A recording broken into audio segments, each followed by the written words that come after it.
Yeah, it's not stream. Now if I do this,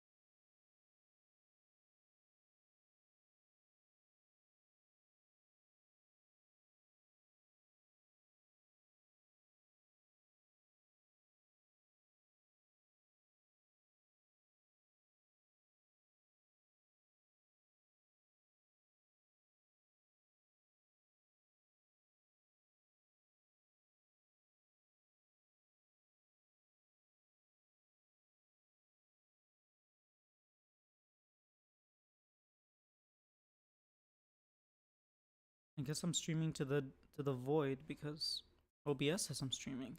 Oh, there we go. I am streaming fine. I think, I think it's live now.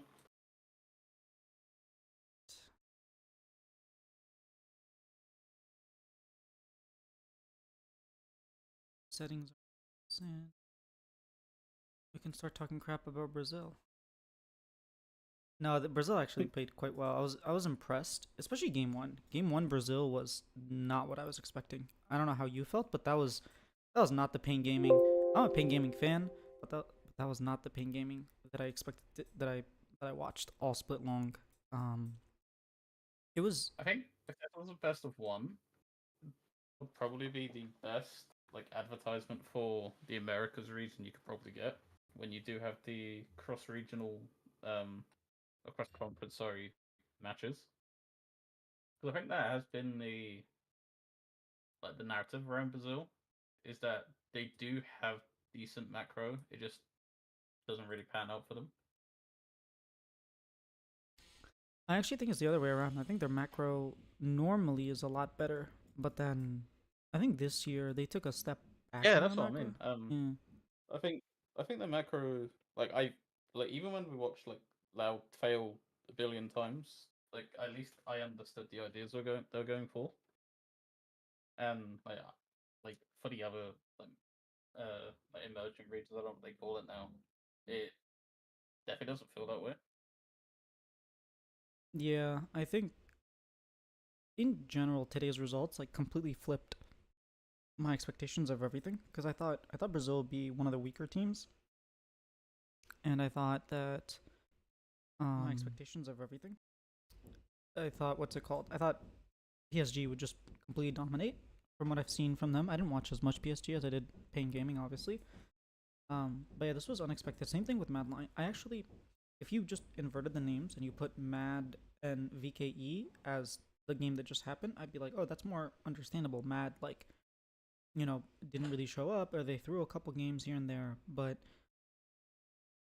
for some reason, the Mad Lions game, even though game one was like a big throw, after throw after throw, those games, you know, the expected result, I guess, is what happened. Whereas with this game is definitely not what I expected. I didn't expect it to be this close at all. Even Pain Gaming, before they they left to what's it called to Europe to Berlin, they did like a Q&A session, and I think it was their mid laner Jinkedo probably is the one that said this, or maybe their AD carry, but he was like, yeah, we're definitely not favorites, and PSG is the strongest team there, but we're gonna try our best, and if we don't beat them, we have a second shot. We understand that we're definitely not the favorites. So I don't think anyone expected this result. I think Dom before said that there's like a 0% chance that Pain Gaming beat PSG, and there was more than a 0% chance, especially at the end of that game, where it was like, man, if they just don't lose that dragon, if like a couple of different things happen after Maple gets caught out, they win that game. And it's crazy that we live in a world where in gaming almost beat PSG, and I think the worst part about it is that it stings so much because if it was just a quick 2-0, okay, expected, everyone thought this was going to happen, move on with our lives. But the fact that they gave us so much hope by playing so well in game one and like actually keeping it close with the Dragons in game three and just almost doing it just kind of stings, you know?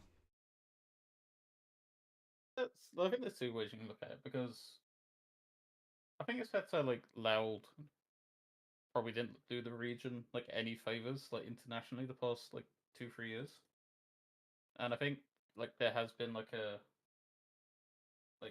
people forgetting that Brazil can, and they have done it in the past. And I think like with PSG, even like they're so hard to predict. Like I think Maple coming back has definitely shored them up. But I think like for someone that I don't watch like stuff outside of like the major regions, but I always feel like definitely each international event is you're really unsure what PSG you're gonna get, and like I definitely thought PSG were just gonna 2-0. I wasn't like super impressed with them today, but I think a lot of that is on like Payne overperforming, or at least like proving like my expectations wrong. I would say Pain definitely overperformed, especially that game one was far cry from the Pain gaming we saw in Brazil. That one It was Brazil, so which clean. yeah, they really were patient and clean and decisive, and like they didn't int Barons. Admittedly, their Baron still was very scary, but I think the Junjia was dead anyways, so it wasn't that scary. But still, And I think that is a good precursor to what we could expect in the Americas regions, because they're not like the Brazilian teams aren't just going to roll over on you, and like they're not just going to give C9 TL Fly 100 like an easy game. Like they are gonna have to make you work for it. So like I'm it's just one series. Like they could completely crash and burn the next series, but I am it kind of makes me more excited for Americas next year. yeah, that's a big thing that you're mentioning about how like this is a precursor to like what's gonna happen in the future of LCS, and I think it's probably the best result we could have gotten besides like them winning, obviously. Just like that they were competitive because it shows like oh maybe Team Liquid or FlyQuest next year shouldn't take these teams for granted because I had PSG like around the same level as PSG as FlyQuest and Team Liquid, and if Pain Gaming can do that to them, you know who knows what they can do to you. So I guess also um I try to like temper my expectations of or like my analysis on these teams coming from planes because it is a completely different animal when like Swiss stage or previously groups rolls around. Because like some teams do, it is its own layer in a sense. So like I don't think Syndra shows up at all in Swiss stage. I, like I still think Jinx and Jin will feature heavily, but like the one pick I want to see is Silas. Like Hmm. I know Maple was popping for the Carly, but I think it's game three with like Ash, Alistair, Lee. I think that was like a really good Silas thing. I can't remember if it got banned or not. I don't think I don't think they banned Silas,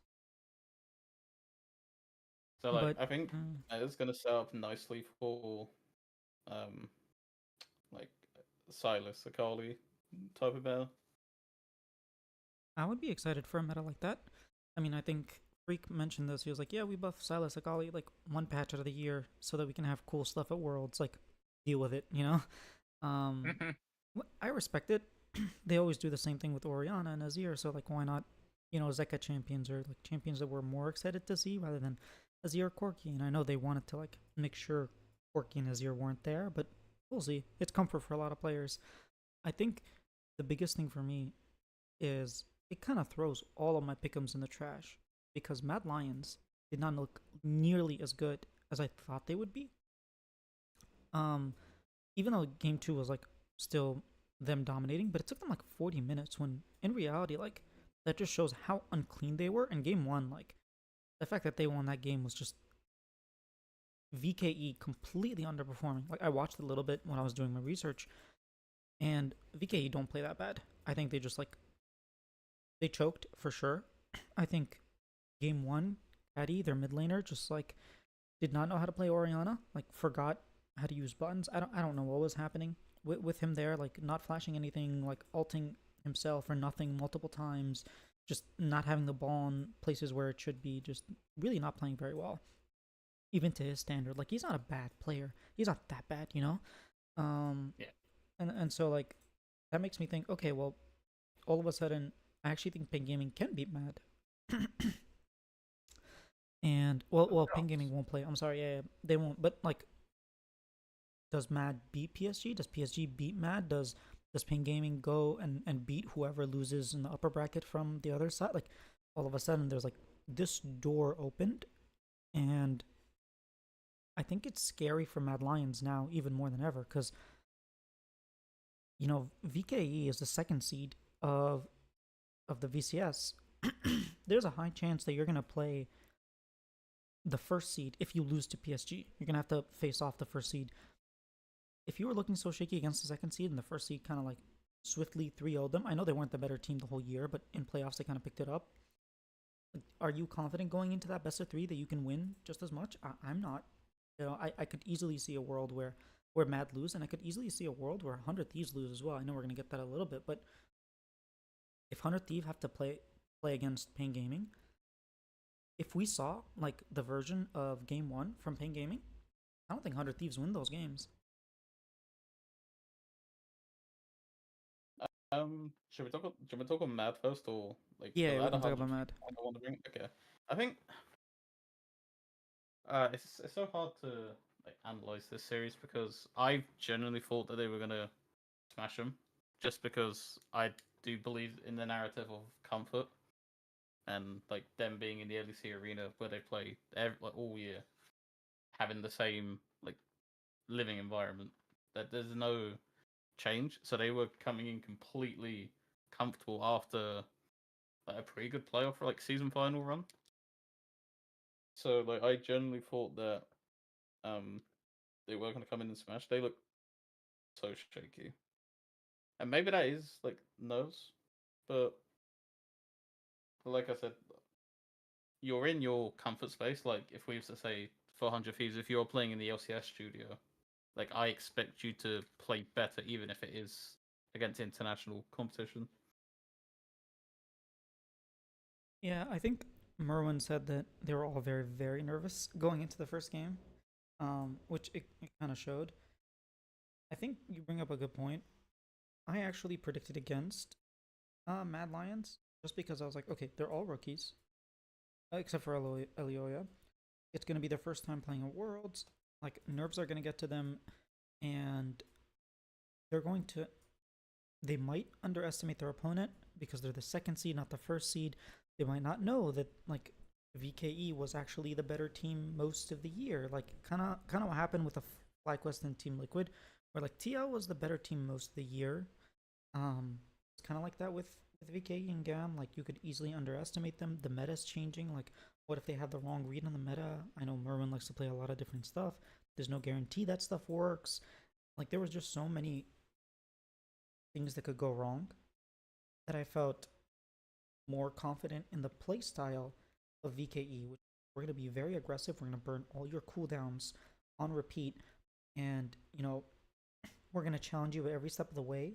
And that gives so much, like, they're asking those questions so many times, and I don't know Mad Lions have the answer every single time. And we saw that kind of in game one where they got a lead, and then VKE kept asking questions. They caught the bear and they started getting picks. They like, even when VKE were making bad plays, they would somehow recover. They would steal the dragon and then get a kill in the mid lane and then get a kill in the bottom. So like they kept being that aggressive self, and I didn't know that Mad Lions had the answers. And clearly they did today, but I was worried they didn't. That's sort of why I predicted against them, not just like blindly hating. Yeah, I think it. I think Elioya on Nidalee surprised me a lot because like checking before this series, he's only played it 4 times in his career, and like it worries me when teams do this around like in planes where they will just go for like it's kind of like when the narrative C9 where the better they get, the worse their drafts get. I think like I'd want to see something like more safe. I don't know how strong like Nidalee is in this meta, but I think it could have easily backfired. Like you said, like they did not look clean at all, and like there was chances for VK to win that series. Yeah, I don't. I feel like it works if you're much or a much better team than the enemy, then you're able to like snowball them. But I felt like this game, especially game one, showed like fall behind a little bit, even though Nidley had a early game lead. Like Lee Sin wasted 30 seconds to get his, ended up getting invaded because he made poor plays, and yet even after that, that Nidalee like towards the end, after like 20 minutes, seemed pretty useless. So Yeah. I don't, I'm not entirely sure. I think a big part of the appeal for them is like maybe it's a flex pick, so you think top might go mid, and that changes the enemy's composition. So that argument, but it just the other thing is like everyone has a different meta. Both series we saw, Jinx priority. I think the main thing was Jhin, but like the Pain PSG games, we only saw Syndra like 1 out of 3 games. We didn't see any Orianna. Yeah. We saw like Tristana. We saw we saw the Akali. It was very different. Even the junglers, the bans like we saw Bonnie Skarner. I guess Skarner was banned first series, but just in general, we're seeing different priorities. And when you don't know this, I can just like wanting to flex pick, and just like putting your opponent in a tough position. So there is that. I'm willing to give them that. Yeah, that's fair. All right. Looking ahead to tomorrow, I don't know how much of you've watched, but obviously we have first matchup with Gammon SHD. We'll get to that. First one I want to talk about is 100 Thieves versus R7. I don't know if you had a chance to look at R7, but I mean, I watched some of their games. There's no way. There's just 0% of 100 Thieves winning, which makes me worried because I said that about PSG. So now I don't know what to feel. I think it really comes down to how nervous are you. Like for specifically, I'm looking at Sniper and Tomo because I think while Ayla, I don't believe he's played a Worlds game. No, I he think didn't make it. No, I think he's played enough like against big players that once he's had like the first game jitters out the way, I think he'd be completely fine. But like, I really want to see Sniper come in with that confidence that he's absolutely going to be obliterating Summit because, like, I'm still upset with like the way he left the league. Like, it still like really angers me, and like, I wonder if like Sniper is gonna channel that like you used to be the top guy in like this league, and now like I'm gonna go smash you. I mean, I don't, I don't see Sniper winning the 1v1. I think Summit is still the very same Summit from last time. Summit's still Summit, yeah. Yeah, I think the 2v2 is where they probably win. I think River is just he's played against Summit, and he probably knows his tendencies. And I know they scrimmed them previously, so I think at least in the 2v, like in general, the top lane won't be an issue because it's easily exploitable, and I think they should exploit it, well enough. Yeah, I'm not really worried. I don't see a way unless like Summit, picks Gnar and 1v3s and completely like takes over the game. I don't see a way in which they win. Yeah, I think we've seen like the blueprint of how you beat Summit, and like he is easily tiltable based on like my time Yeah. being a C9 fan, watching him tilt us out of playoffs. Like, and River was one of the junglers that did it, if I remember correctly. I think so. Actually, no, he may have been. He was in the. I think he was playing against us, the Golden Guardians, but even he showcased that he looked. They just forced Summit out of that series, but it was more of a team diff why they lost that game or that series even. You know what was interesting about that series? It's like they got 3-0'd in the upper bracket. Cloud9 did. And then they went to the lower bracket and Summit played 3 games of Ornn in a row. And then they went to the next series and it's as if he like forgot how to play Ornn. It was supposed to be a statement. Did he play GP in one of them? I thought he played GP in one of the games. Oh, maybe he played GP, but like he showed that he could. I think could. it was 2 on and 1 GP. Yeah. Oh, maybe, yeah, but he showed that he can play other than Aatrox and Gnar, and like he just pretended as if he didn't learn anything and went back to as if nothing happened. I don't get it. My only like theory is okay, they tried to do this in scrims and it didn't work and he like tilted off the face of the planet.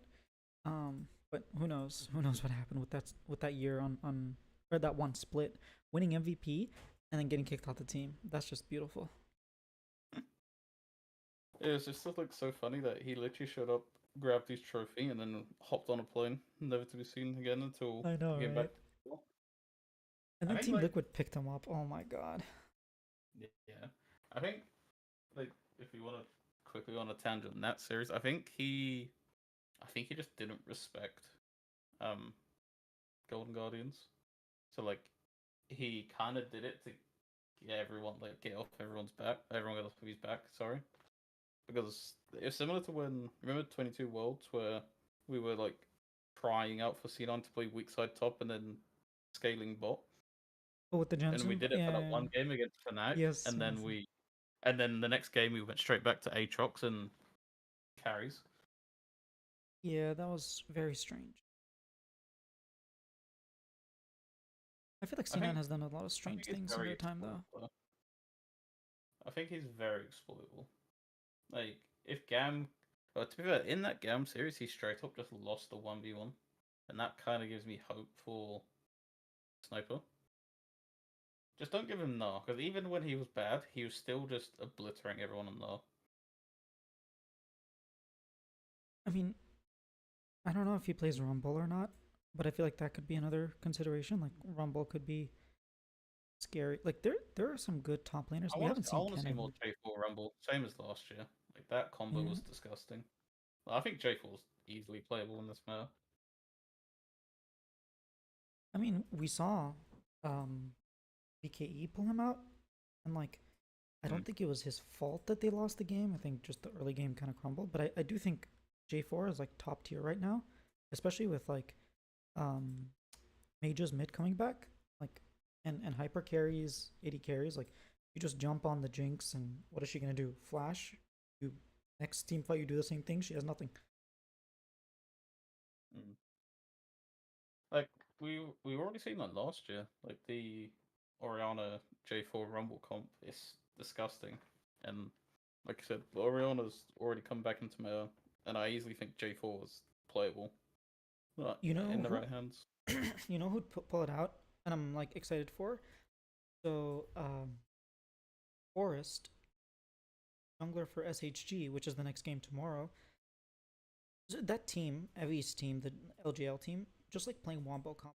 They'll go like, Rel, MF, Amumu, like everything. They'll play Galio, the Camille, like they'll bring the biggest Wombo combo team comps they can think of, and I can see a world where they play Galio top.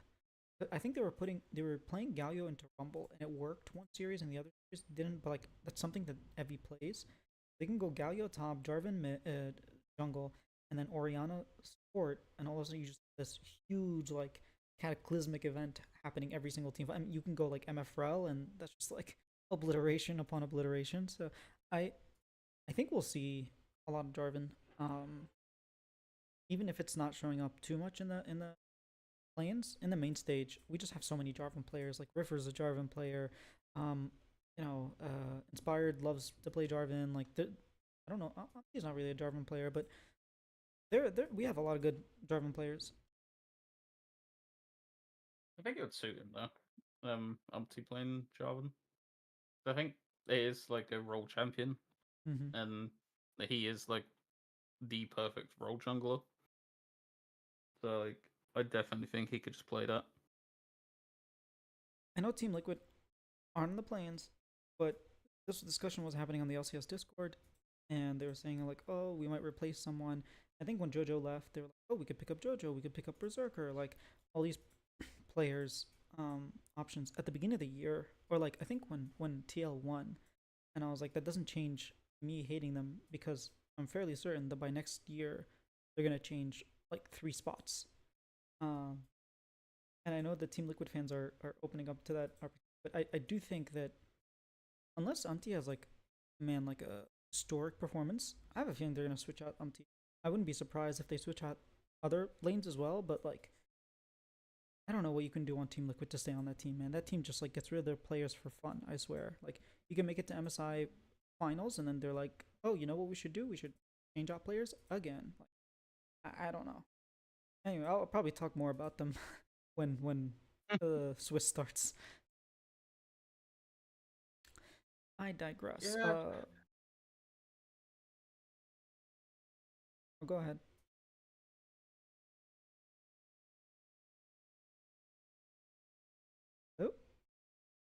Oh, Yeah, sorry. My oh, okay. mic can't. All good, all good.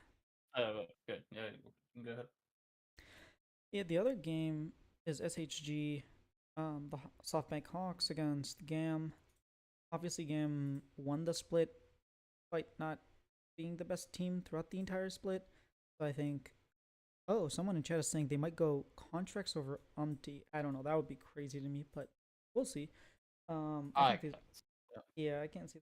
I feel like they're gonna try to import. They just like importing, man. They're I don't know. I guess they have built out a big Korean infrastructure with Rainover. I think Rapid Star is there. You know, you have your Core JJ. You have your Korean chefs, Korean tutors, all that stuff. So I guess maybe, but I don't. I I hope Contracts finds a great team. I don't know Team Liquid is that team for him. Honestly, Um, based on because you just reminded me, if Blabber does leave C9, that is such a perfect place for him based on literally the people that you just listed, because those are the plays that Blabber was coached under like throughout his career in C9. But still, Rainover, and I know Spawn would work wonders with a player like Blabber mm-hmm. because he would know how to he knows his strengths and he would know how to get the best out of him. And Blabber doesn't need to be a leader per se on that team because you just have Core and Impact say like, okay, what style do you want to play? Blabber says it, and then they say, okay, like we'll take it from here. Okay, done. Like literally, that it's literally like, okay, like I'll get it. Like if you ever watch Suits and they say, oh, I'll get it Mm-hmm. done. Yeah. It's like I do think that would be the perfect team for him. I guess we can shift our focus to Cloud9 because I know you want to talk about this. If Blabber does leave, well then now you just lost out of five of your players, assuming that JoJo's like gone, right? What goes on with Cloud9? Like complete 5 man like Bud Light Ace? What do you think? I know we talked. Oh, I talked about like TL being a good fit. I don't think Blabber leaves now. I I think hope not. with two star players off the team, even though like Jojo had, in my opinion, a pretty mid year, like all things considered, based on expectation. Um, I just can't see who without um maybe like if you wanted to pick up River or something, because I think even though like 100 Thieves is like top three right now, I still think if there's a better option for River, he could go Mm-hmm.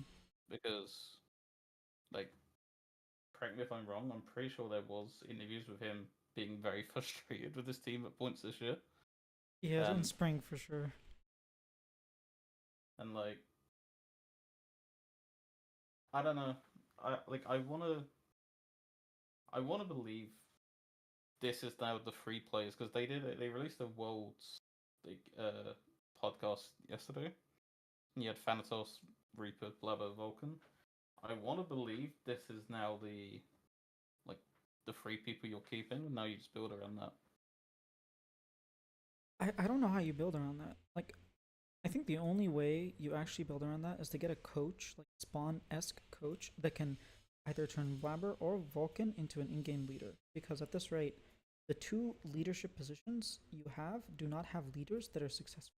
Because like Vulcan had shot called before, he was known to be like this guy with insane engages and like always the go button, but that's just not him anymore, right? Ever since I want to say like 2022. No, 2022 is fine. 2023, I guess. So the past 2 years, it's just not been him.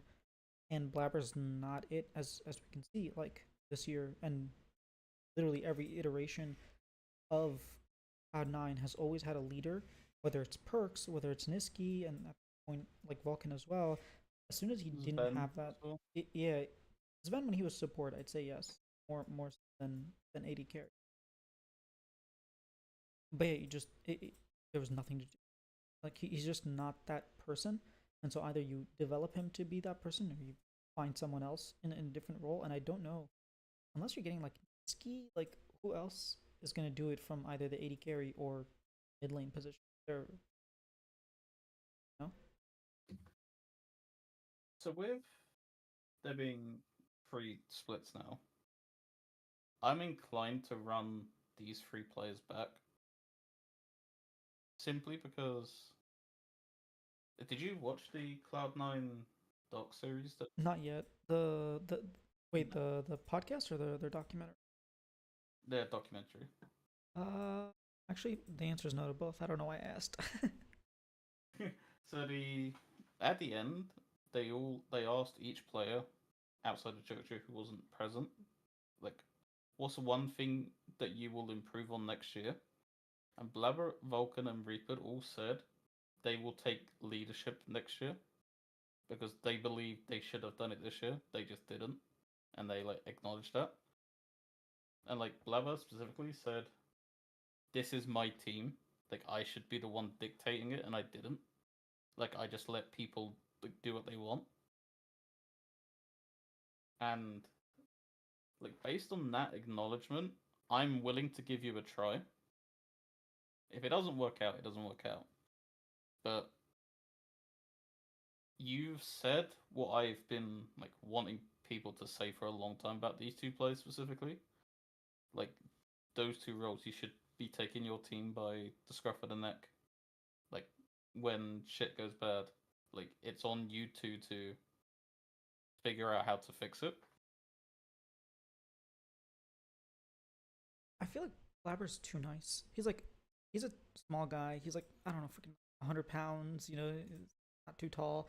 He's just like I wish he was just go Tyler one on them. Like this is how we're playing. I'm leading the game. You're gonna do what I say. If you don't, sucks for you. I am Cloud9. Cloud9 is me. You come to play on my team. This isn't our team. This is my like. I want him to sort of obviously maybe not that aggressive, but I do want to see him become a leader. And Yeah, I think and Cloud9. sorry, and like Rupert said, like the one thing he wanted to change, he said he was too nice on the players to split. Whereas he said like in the past he would shout at players, like scold them all the time, like to make sure that they were doing the correct things. And he said like that's what he's gonna change next year. He's gonna be like going back to being like a disciplinarian. And like maybe they don't, but you've at least said the 3 things that like I want to hear out of you. Not we'll be better next split. Because if any of them said that, I want you gone. I'm sorry. Because you can't be having that mentality that it just didn't work out this year. There was clear reasons why it didn't work out, and now it's on you 3. Because I give Thanos a pass because he is a rookie coming from the LCK challenges. It's going to take him time. Like it took Quid a while to like, become good. Everyone thought Quid was hot garbage, and then like he turned around. Like I thought he had a pretty good like debut split, but I just think at the higher level, like against TL Fly, he just couldn't hang with it. What about Reaper? I'm very torn on Reaper. Um, I just don't think. Um, Yeah, no, you go ahead first. problem I have is I don't know what High's contribution is to the team. Is he just there? Like, I know he's a manager, but is he like you see him on stage? How much input does he actually have? Or if he's literally just there to like, some will be like a psychologist in some ways, like keep players like focused rather than like does he have any draft contribution? Because it's been like known for years that Reaper like outthinks himself when it comes to draft. And like you saw it at the start, like at the start of summer, I thought, okay, I'm really liking these drafts. They actually make sense, and it doesn't seem like anyone's got an ego. But the longer it went on, they got worse and worse, and that happened in the 100 Thieves series. I genuinely was stun locked by our drafts. Like, I didn't think it was possible to lose like that, but I digress. Yeah, I'm not even like thinking of from a draft perspective, more of so from like, can I take a group of people who have issues and actually help them work through those issues and improve? And like, am I the type of coach that can look at what other teams are doing and then have my team emulate, improve, adapt, and like be better? Because we didn't see that the split. I honestly did not feel like Cloud9 got any better from day one to the end of this regular season, because that's when they looked their best, right? They went 6-1, like they dropped the least amount of game, like they were dominating, but they didn't improve, and that's a sign to me that like even Team Liquid, who was already really good, we saw like they were improving on things. Sure, they slumped a little bit and then like they went back up, but like there was improvement, right? Same thing with FlyQuest. Like day one FlyQuest to last day of Spring Split, Like, even though they lost to Cloud9, there was improvement, but I didn't see that from Cloud9. you know, when we was having that playing discussion, like with Mad about just playing comfort and like you're better, but you're just gonna like not really show your hand. I think Mm-hmm. that was a lot of their problem that they never played like they never prepared a style that Fly and TL had to work out like how to beat you. Like let's just say Blabber the entire split just played like Marco Sejuani like Umti did, which he is a very good player at both of those champions, which also angered me, but that's another point. And like you knew Thanatos played weak side, and you played around Berserker and Vulcan. At least if you did that and failed, I would be completely okay with missing worlds. But from game to game, I had no idea what their idea was.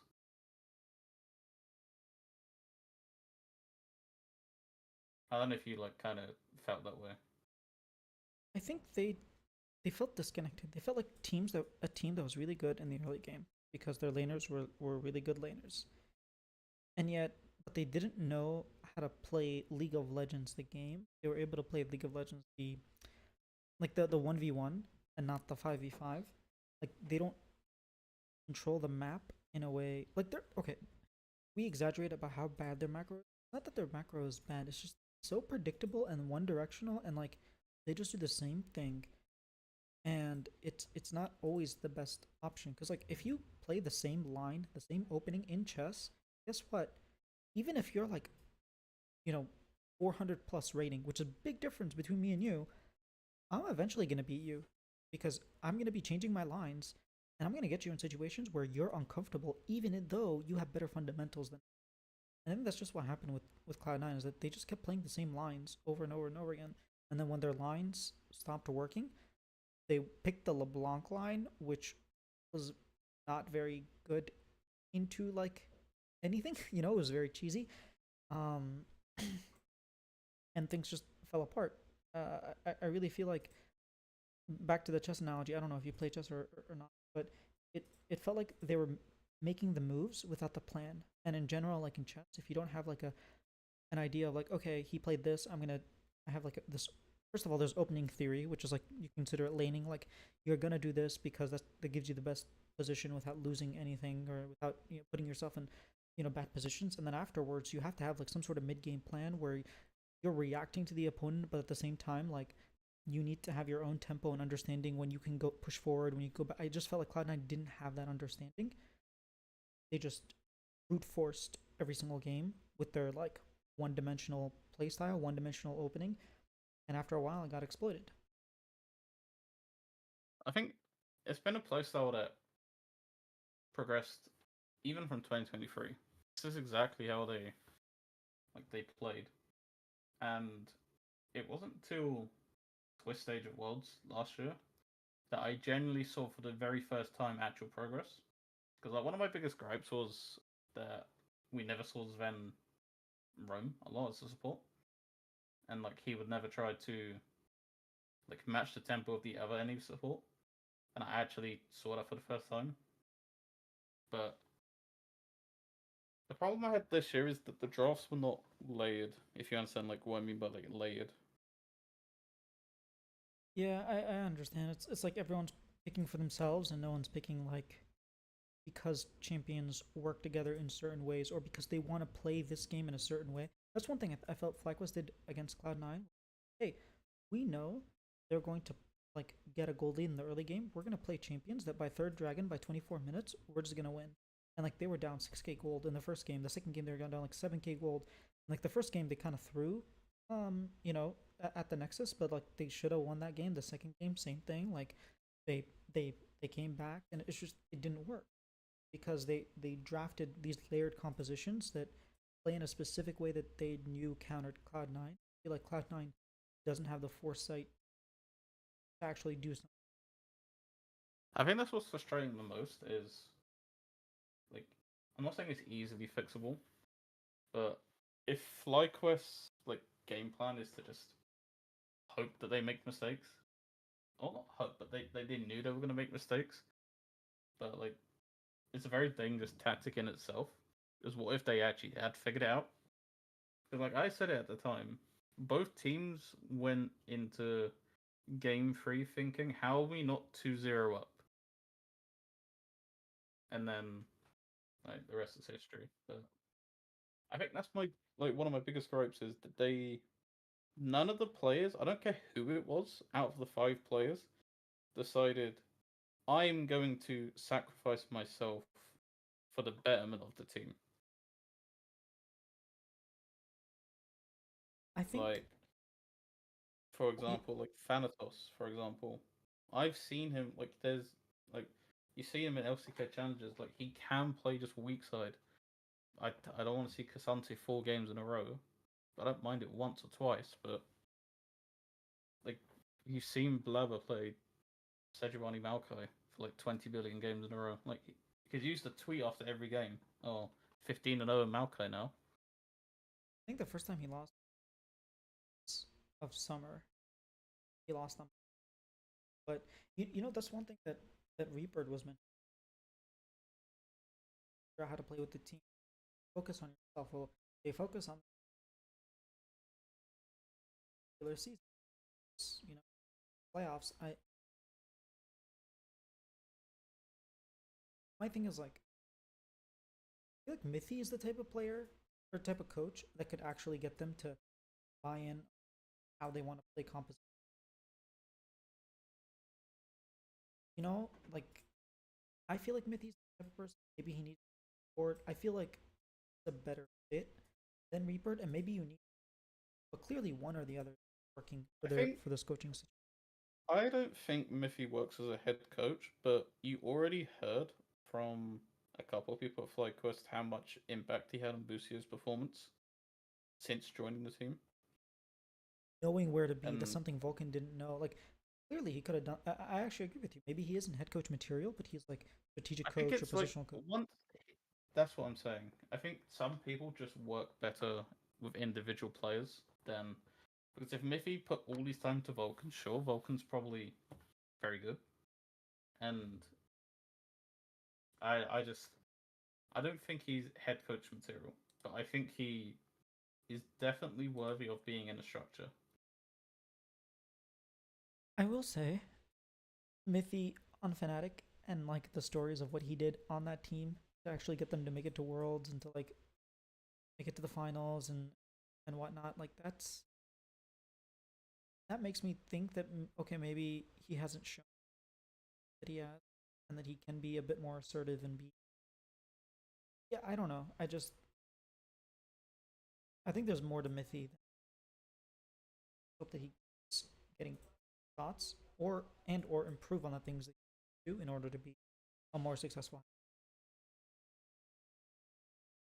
I definitely think no one on that team, even in spring when we had Miffy, wanted to take like the weight off the rest of the team's shoulders. Like not everyone needs to carry. I'm not saying if Blabber just plays Sejuani Malco like all split, he wins what, he's sixth or fifth title, but like someone had to give somewhere, like just so that they could say, right, every game, this is how we're going to play. Like that's all I want. Like next year as a fan, like regardless of who we got, we could have Palafox on contracts, for example, or Palafox FBI if we're keeping the other three. I just want to see the team play the same way every game, not draft the same. In if that makes any sense, but like you know what type of champions that they want to play, I just want to see them and like improving. I just perfect want. perfect that. Like that's all I want from the next year. I just want a playstyle that I like. We had a playstyle, it just wasn't very good. Like win lane, win game is like that's such an old way of like thinking, or like it's such an ignorant way of like thinking about the game, especially in today's crop where the players are very good. And not just that, the game has changed a lot with many different objectives, and the towers, like the side lane towers, become expensive. It's like, okay, well, when I'm pushing up, how do I know? Should I take the tower and give up the objective? Should I go for the objective, not take the? There's like so many more decisions that you need to make, and there's less vision than there was. Like things have become more complicated, and like the map itself should be seen as a player that you're always taking. And I feel like very few. I think Team Liquid FlyQuest this year like play the map and not just their characters. I think they also have an understanding of what their champions do. I think, which is a very important thing. It's how do these champions like work together? Yeah, that too. And like, Not I don't just want to accuse C9 of not having smart players, but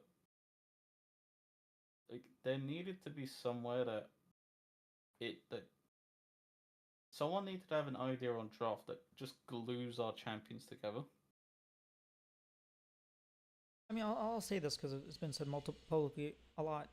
There are times where Cloud9 will like go on draft and each player just like kind of, you know, pushes their what they want, and then you end up with a draft, and then like, Veigar V2 is like, what the hell? This is not what we practice. This is not like this draft isn't cohesive. The champions, like you said, individually might make sense, but as a team, they don't like do the same thing, or they don't, augment each other. And he's very frustrated with the drafts because that's not how the draft meetings before the games went. And so it's like someone needs to take responsibility for that, for it, The in spring.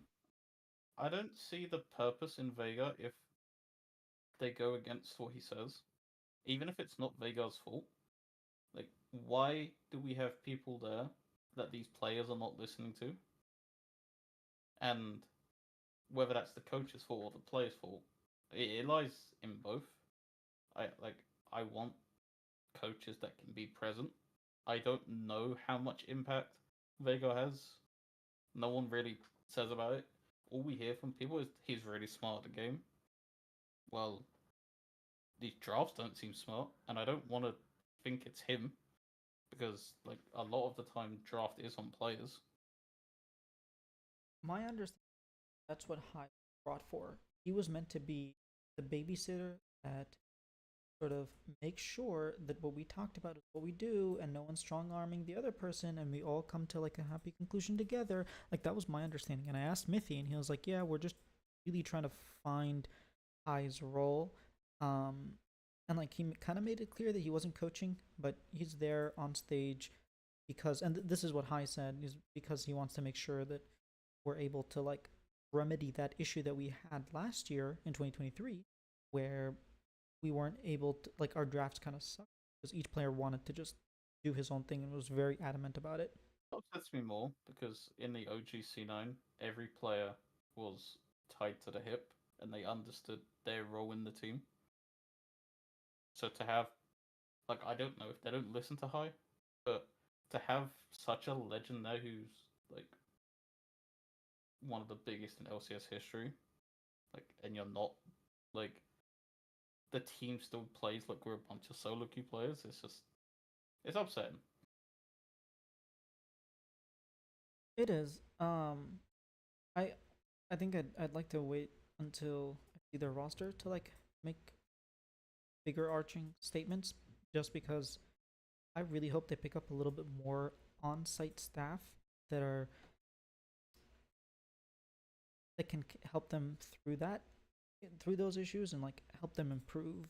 Um, because yeah, the other thing is like this is something that is also public knowledge, but Blabber has an issue where the Cloud9 in general have this issue where they will look in a bird's eye, or not in a bird's eye. They will like hyper fixate on something and be like, "Oh, that's why we lost. Oh, we lost because I missed my cue." And it's like, no, no, no, you don't understand. Your composition sucked to begin with. Even if you hit that cue, like, if every time you have to win the game it's through superhero plays or Jojo Pyun going like 18-0 on LeBlanc because 17-0 wasn't enough, then that's not a feasible like strategy, right? And I think I've heard this from multiple who worked on Cloud9 that they seem to look at the bigger picture, at the champions like, oh, I should just always be able to outplay, rather than like, oh, I wasn't even supposed to be here. And that's the specific example I was given. Is like, oh, if I just dodged that Q, I would have been fine. And it's like, no, you weren't supposed to be there in any universe. And it seems like they need a coach that can drill that into them. Like, why are you even there? Run me through that logic. That logic doesn't make sense. Let's fix that. I think, like, that's what I mean about I'm willing to give these a chance, because they have like said like one of their key problems, and like I did not think Labo would say that he like this is his team and he needs to direct it. Like, and I want to see what that's like, because if they do keep these players next year, I'm personally, when I like interview, speak to C9 staff, I will hold what they said accountable, because like, and the fans need to hold them accountable for it. Because like, if you're saying that this is your team, okay, like I want to see next year, what does that look like? That's like probably how I'm gonna like round it out, because I got food, so I'll go in a minute. But like, I want to see them live up to their word. Like, whoever comes in still has to understand this is Blabber's team.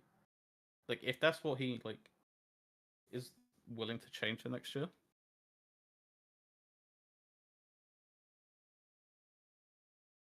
I I hope. I mean, as a Blabber fan, I hope it does go well. But it's kind of fitting of a world show that we talk about the team that didn't make worlds but should have. Um, but Hmm. just for my predictions, I do think 100 Thieves will 2-0 R7, and I think that SHG Yeah, will. I think it's going to be close, but I'm going to give them the 2-0 as well because I'm an Evi fan. I think.